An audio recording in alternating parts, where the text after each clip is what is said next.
పెన్షన్లు.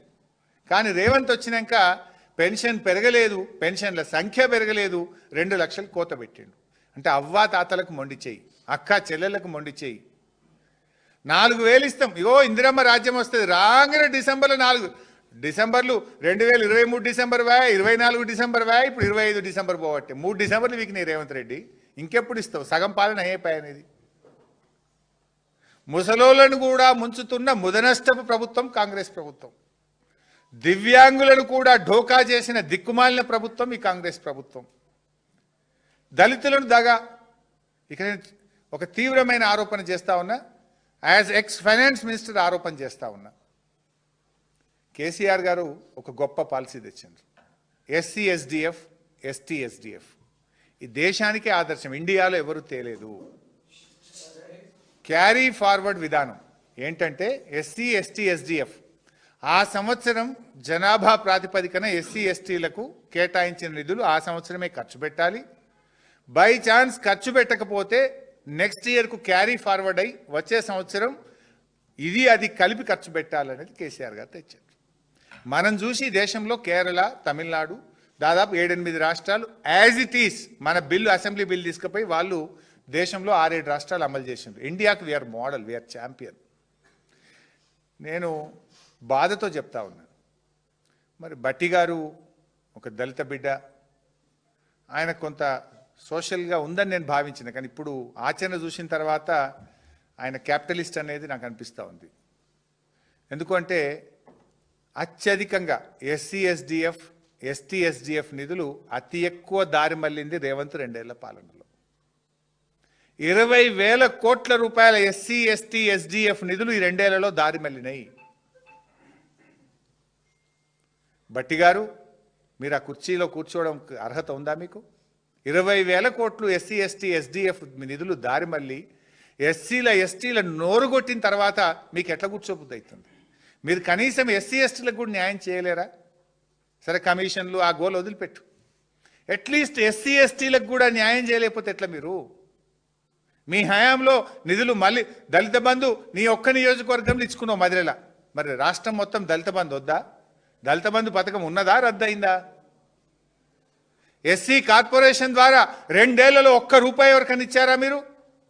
కేసీఆర్ గారు అయితే సబ్సిడీని పెంచి 90% ఇచ్చిండు. 90% సబ్సిడీ, 80% సబ్సిడీతో ఇచ్చినాం మేము.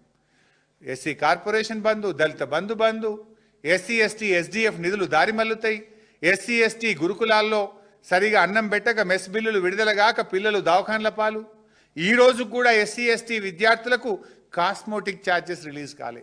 ఏది కటింగ్ కోసం పిల్లలకు కొబ్బరి నూనెకో దానికి కొనుక్కునే కాస్మోటిక్ ఛార్జీలు ఈ రోజు కూడా ఈ విద్యా సంవత్సరం ఇంకా రిలీజ్ కాలేదు.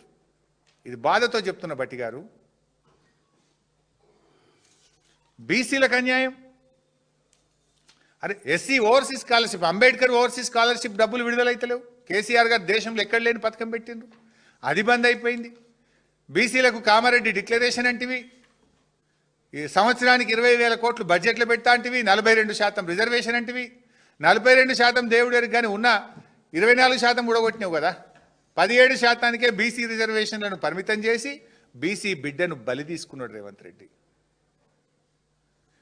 ఇవాళ సబ్ ప్లాన్ పత్తా లేదు. కామారెడ్డి డిక్లరేషన్ చెత్తబుట్ట దాఖలైపోయింది.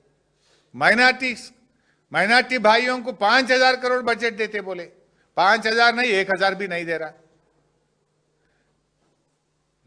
युवा जवान लोगों को रोजगारी के लिए 1,000 करोड़ देते बोला, वो भी ₹1 नहीं दिया.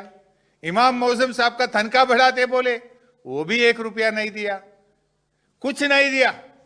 बार बार पीआरएस पार्टी ने पीछे पड़े तो कल नहीं परसों जुबली हिल्स के इलेक्शन के वजह से आप अजहरुद्दीन को मिनिस्टर दिए, वो भी नहीं दे रहा था. तू 2 साल में माइनॉरिटी को मिनिस्टर भी नहीं दिया.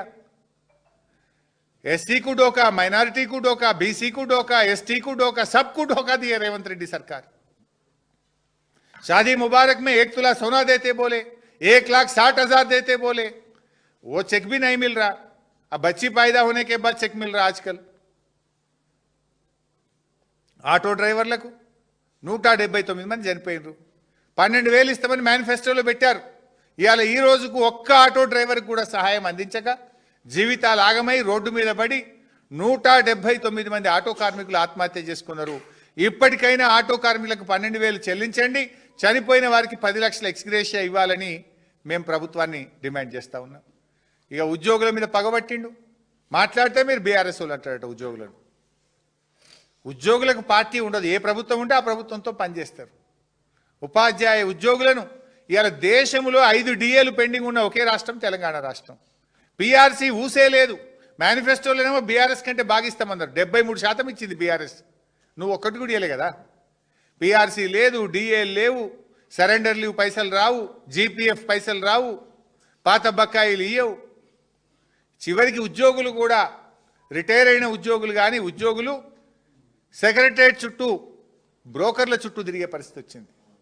కమిషన్లు ఎవరికి ఇస్తే బిల్లు వస్తుంది అని కమిషన్లు ఇచ్చి బిల్లులు పాస్ చేసుకునే పరిస్థితి ఉద్యోగులకు తెచ్చిండు రేవంత్ రెడ్డి. ఇవాళ 27 మంది రిటైర్డ్ ఉద్యోగులు మానసిక ఒత్తిడికి లోనైపోయి అనారోగ్యం పాలైతే డబ్బులు లేక ఈరోజు చనిపోయే పరిస్థితి ఏర్పడ్డది. చివరికి ఐఏఎస్లు కూడా బలి తీసుకున్నారు మీరు.